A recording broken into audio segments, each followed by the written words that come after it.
సత్యసాయి జిల్లా ఆర్డీటీ సంస్థకు FCRA licence ను పునరుద్ధరించి విదేశీ నిధులు వెంటనే విడుదల చేయాలని డిమాండ్ చేస్తూ ఉమ్మడి అనంతపురం జిల్లాలో పెద్ద ఎత్తున ర్యాలీకి పిలుపునిచ్చారు. సెప్టెంబర్ 12వ తేదీన అనంతపురం టవర్ క్లాక్ దగ్గరలోని ఆర్ట్స్ కళాశాల మైదానం నుంచి కలెక్టర్ కార్యాలయం వరకు ఈ భారీ ర్యాలీ జరగనుంది. ఈ ర్యాలీలో సుమారు 10,000 మందితో భారీ సంఖ్యలో ప్రజలు పాల్గొంటారని ఎస్సీ, ఎస్టీ, బీసీ, మైనారిటీ అఖిలపక్ష కమిటీ ప్రకటించింది. ధర్మవరం పట్టణంలోని బాబు జగజ్జీవన్ రామ్ విగ్రహం వద్ద కమిటీ నాయకులు కరపత్రాలు విడుదల చేశారు. ఈ సందర్భంగా ఎస్సీ జనసంఘం రాష్ట్ర అధ్యక్షులు దాసగానపల్లి కుల్లాయప్ప మాట్లాడుతూ ఆర్డీటీ సంస్థ బడుగు బలహీన వర్గాల కోసం ఎన్నో చారిత్రాత్మక సేవలు అందించిందని అన్నారు. అయితే కేంద్ర ప్రభుత్వం ఎఫ్సీఆర్ఏ లైసెన్స్ ను పునరుద్ధరించకపోవడంతో విదేశీ నిధులు నిలిచిపోయాయని, దీనివల్ల అనేక అభివృద్ధి కార్యక్రమాలు ఆగిపోయాయని ఆయన ఆవేదన వ్యక్తం చేశారు.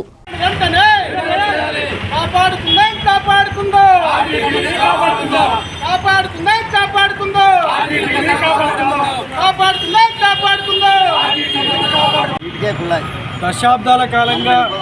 ఎస్సీ, ఎస్టీలు మరియు ముఖ్యంగా బీసీలు కూడా అనేక రంగాల్లో మరి తినడానికి తిండి లేక, కట్టుకోవడానికి సరైన బట్టలు లేక రకరకాలుగా కూడా ఇబ్బంది పడుతున్నటువంటి ఎస్సీ, ఎస్టీ, బీసీ, మైనార్టీ వర్గాల కోసం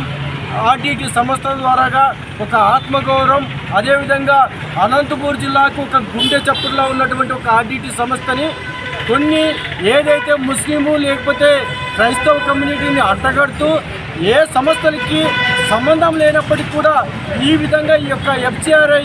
ఏదైతే రెన్యువల్ కార్యక్రమాన్ని కేంద్ర ప్రభుత్వం పూర్తిగా నిర్లక్ష్యం వహిస్తూ ఈరోజు రెన్యువల్ చేయకపోవడాన్ని నిరసిస్తూ ఏదైతే రాష్ట్ర కమిటీ ఆధ్వర్యంలో, అదే మరీ ముఖ్యంగా బీసీఆర్ దాసన్న గారి ఆధ్వర్యంలో దాదాపు అంటే కొన్ని వేల మందితో 10,000 మందికి తగ్గకుండా పొలికేక కార్యక్రమం ద్వారాగా అనంతపురం మొత్తం కూడా దిగ్బంధం చేసే విధంగా పొలికేక ద్వారాగా ఎక్కడైతే అనంతపురం టౌక్లా దగ్గర మా యొక్క కార్యక్రమం జరుగుతూ ఉంటే కేంద్రంలో ఉంటే మంత్రులు, అదేవిధంగా ప్రధానమంత్రి, రాష్ట్ర మంత్రులు కూడా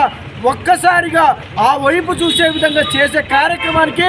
మేమంతా కూడా శ్రీకారం చుట్టాం. అందులో భాగంగా సత్సాయి జిల్లా ధర్మవరం నుంచి దాదాపు అంటే 2,000 మందికి తగ్గకుండా కూడా ఇక్కడి నుంచి కూడా తరలించే కార్యక్రమాన్ని ఏర్పాటు చేస్తామని చెప్పేసి పెద్దలకు తెలియజేస్తూ,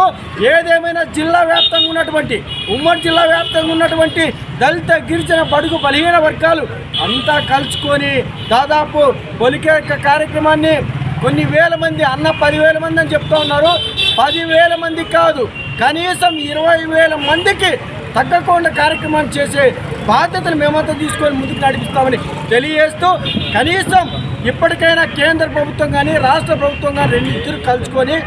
ఎంతో కొంత ఆ యొక్క కార్యక్రమాన్ని రెన్యువల్ చేసే బాధ్యతని తీసుకొని చేస్తే బాగుంటుంది. లేకపోతే 10వ తారీఖు జరగబోయే కార్యక్రమానికి, జరగబోయే పరిణామాలకి పూర్తి బాధ్యత ఈ యొక్క ప్రభుత్వాలే తీసుకుంటాయని చెప్పి తెలియజేస్తూ, ఈ యొక్క కార్యక్రమాన్ని పెద్ద ఎత్తున ఎవరైతే ఆర్డీటీ ద్వారాగా ఇల్లు నిర్మించుకొని